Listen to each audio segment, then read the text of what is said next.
Hello, every sluggy. It's been a very long time.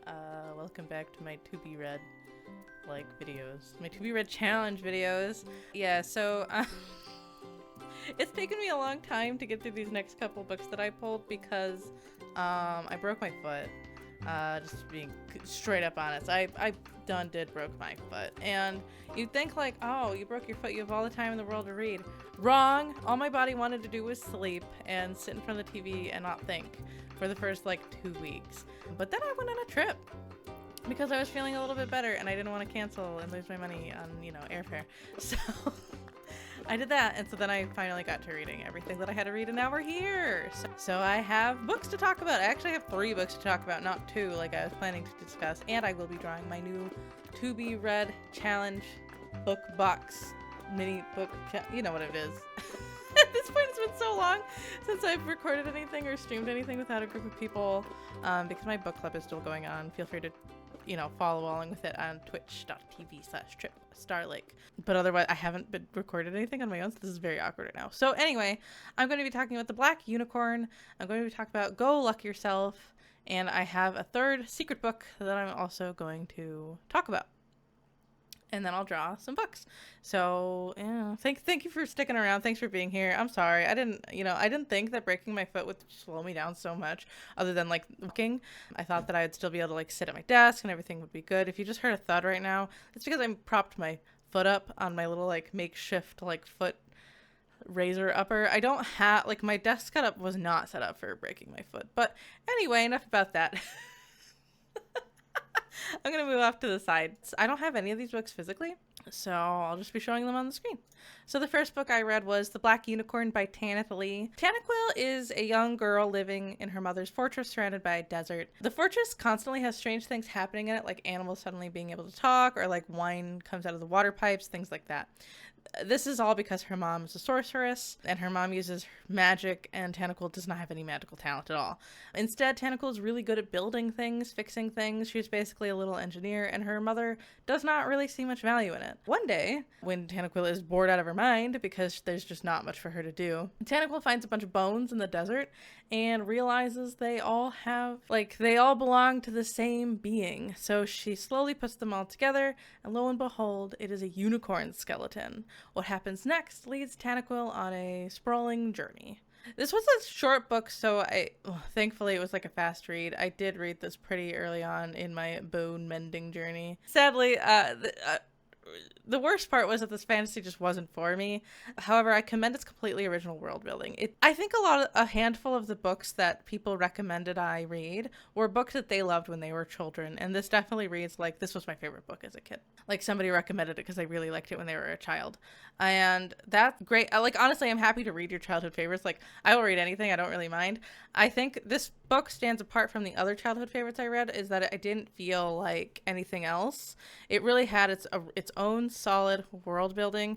It had its own magic. The way magic works, it was very unique to itself. The way the engineering worked and the unicorn and everything, it was pretty original, and I commend it for that. However, the language used in this novel made it pretty difficult for me to read. It's probably a skill issue on my end, or maybe I was just too sleepy because my bone was healing. My foot bone was healing. Regardless, I didn't really enjoy any of the characters.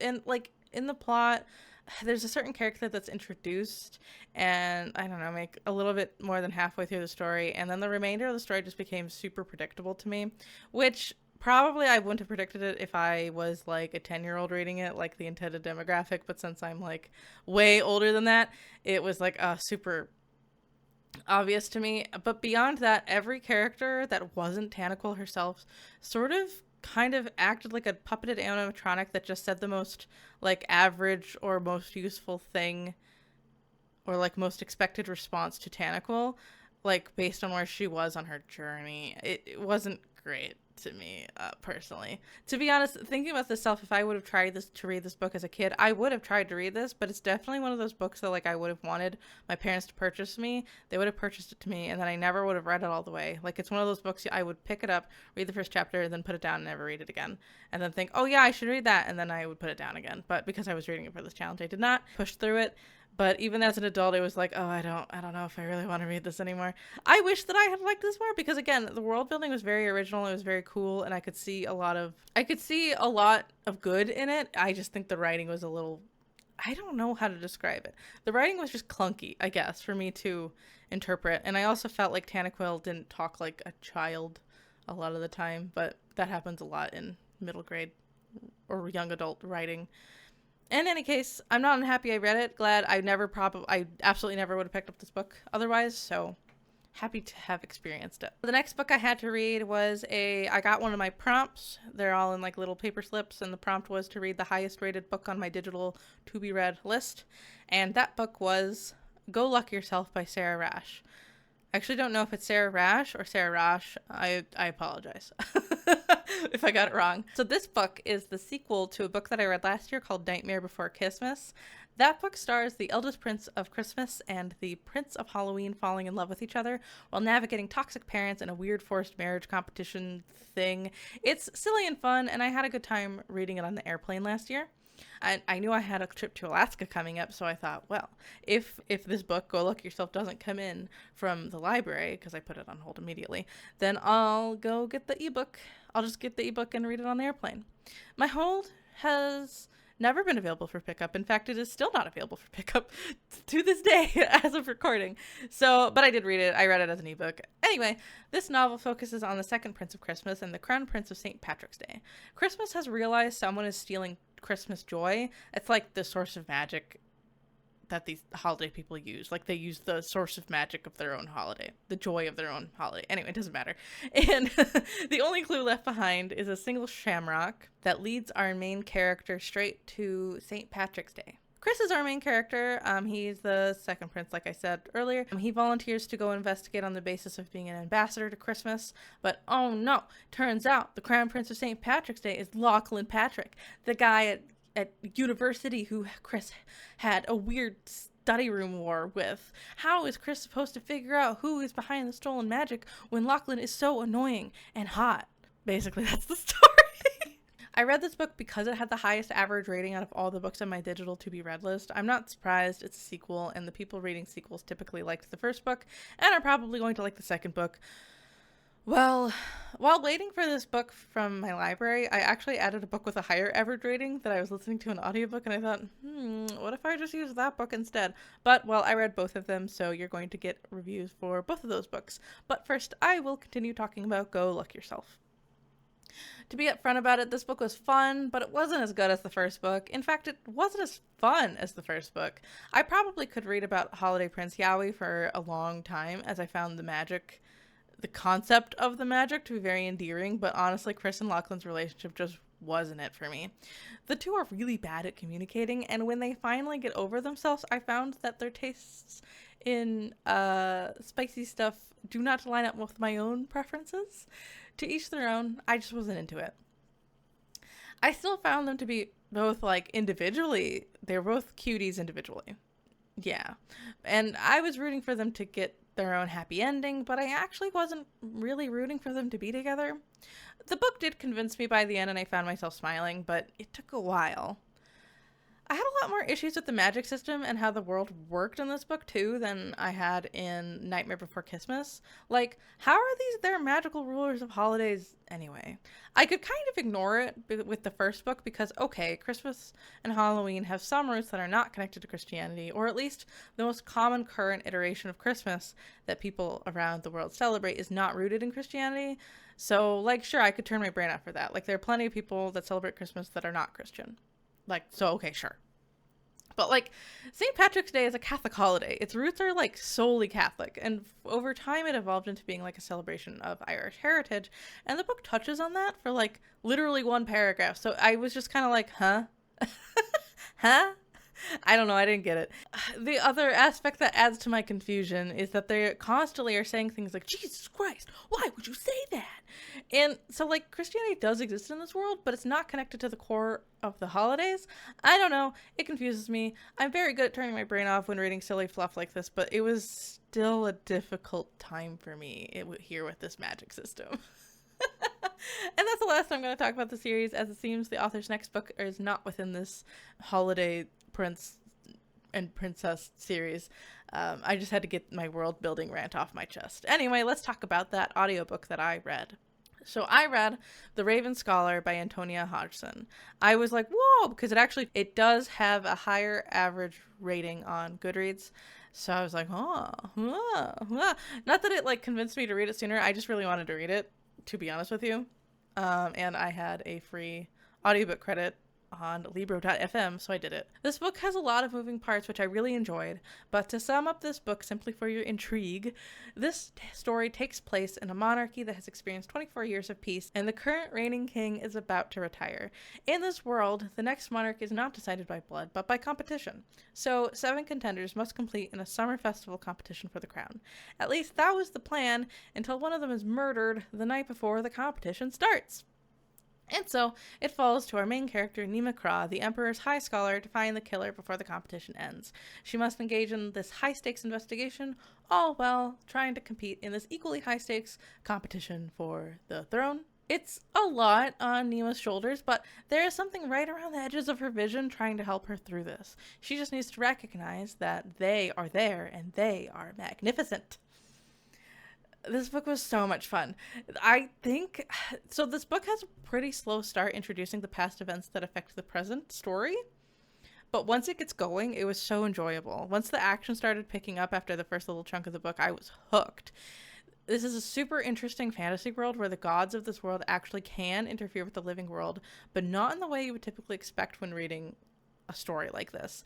And they do interfere with the world, sometimes for the better, sometimes for the worse. This book is largely written in third person omniscient, but I found the narrator to be really fun when you realize that it's actually just a bunch of birds screeching at Nima.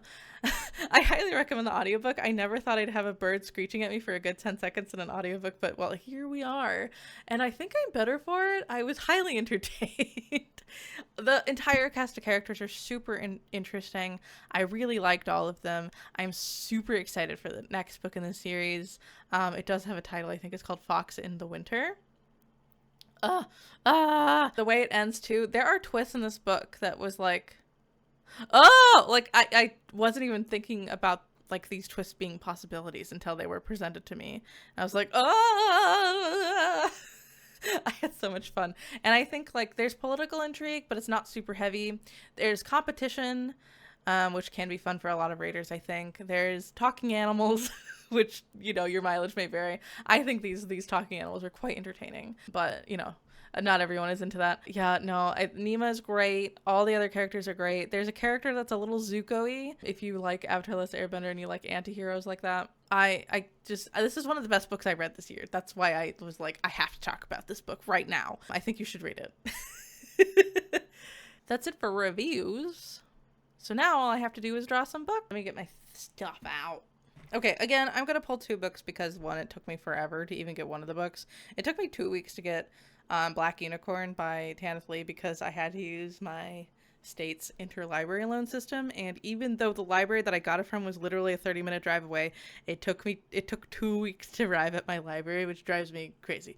But you know what? It is what it is. And then Go Luck Yourself never came in the library because someone is holding onto that book for dear life. So yeah, definitely gonna pull 2, hoping that, basically knowing I'm gonna set a time for myself on how long I can wait, and then if I can't, you know, I want to keep this TBR series moving at a good pace, so I'll just, you know, acquire the book elsewhere if I have to, you know, buy it or whatever. I have another Libro.fm credit, so maybe I'll use that. Anyway, I'm gonna pull some books. Let's see. First book. Shut my eyes. This one. It's a book. It's a book. It's a book. Do I own this book? Oh.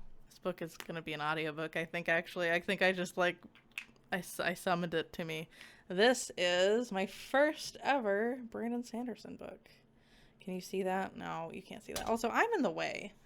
Yeah, there we go. So it's Trust with the Emerald Sea by Brandon Sanderson. This is a monster of the book. I'm pretty sure it's like 700 pages. So I'm probably going to listen to this on audiobook because then I'll actually be able to get back with you in a reasonable amount of time. I'm not a slow reader, but honestly, I just prefer reading lengthy tomes nowadays on audiobook. So there we go. pretty exciting. Okay. And for my second book, I wonder if that's available at my library on Libby. I hope it's available on Libby. We'll see.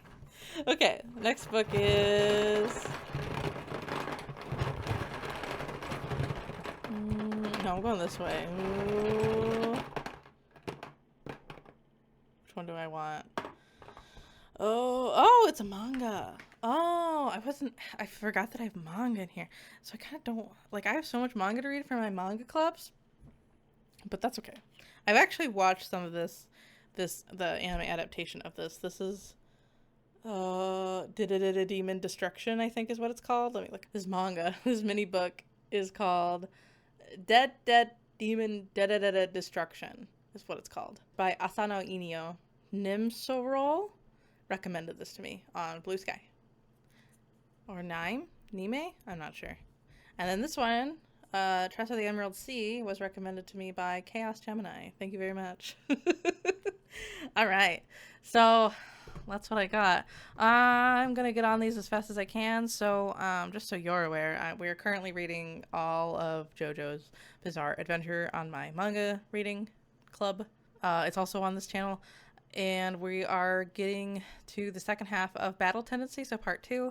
And we are also, I started a spin-off of my manga club. It's like a shoujo spin-off, so we're going to we are reading Cardcaptor Sakura by Clamp, and we are going to read the second half of it by the end of the month, I think on September 30th, if you want to join in on a live stream with that. They are always at 8 p.m.